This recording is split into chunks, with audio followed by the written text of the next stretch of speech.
The first things first, with the neck flexion, this is pretty good. What you really want to do is you want to try to imagine that, this little bump on the back of your head, kind of like where your skull goes like this, like you're trying to get this bump to flatten out as best you can. So what I'll often do is I'll do this on my head, like I'm trying to turn it,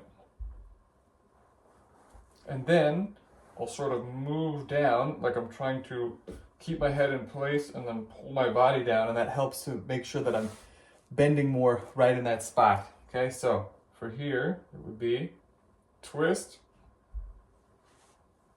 and then I move down, push the neck to the back of the wall, and then push into the wall. And then breathe. You'll notice my voice sounds funny when I'm doing that. You're not going to be able to keep your mouth open. You're not really going to be able to talk. It's going to be mostly in and out through the nose, or only in and out through the nose.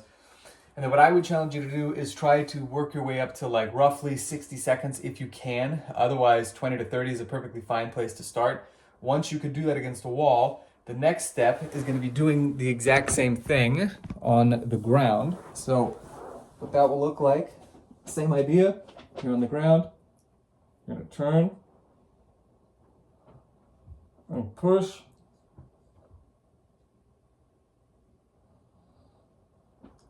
As hard as you can. So if you're able, then what you're going to want to do is you're going to want to hold that position for, again, up to 60 seconds. I would bet the first time around it's not going to be so easy to do. But if you're doing 20 seconds, 30 seconds, you should start to notice a pretty big difference. Now the next thing is going to be for the traps.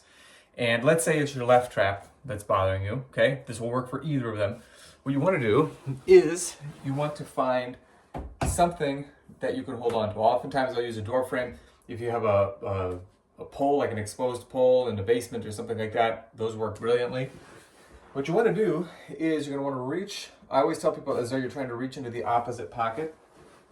You're going to reach like this. Okay, the first thing that you're going to do, you don't want to be here because you're not going to get much of a stretch. You want to try to turn away so that your shoulder and your hip are far away from each other. Here you can see they're a lot closer to each other, so far away. And then from here, head upright, push into the trap, into the affected part, and do some neck nods up and down. And then at the same time, you're pushing down on the trap, okay? That would be one of them. Another one would be similar idea, but you're pushing in here, pulling here, and then doing your neck nods, okay? So I hope these things help out. I think that what you're going to find is that, number one, that technical pointer on the neck flexion is going to be a big help. I also think that being able to stretch and kind of palpate that part of the traps is going to be a big help too. And then finally, when you're able to start doing stuff like the rubber band exercises and things like that, you hopefully will find that it's going to start to even out some of the imbalances in the upper back. And then what we'll probably do is we'll cautiously add back in exercises. I think we'll add in the dips first and foremost. And then at some point add back in the face pulls. The more I think about it, the more I think the face pulls might be the culprit here. So we're not going to rush into it. So in the meantime, what I want you to do is instead focus on rows and push-ups, a hard variation of each of them, and we will take it from there. So let me know if you have any questions, and if you need any follow-up information, I'm here for you.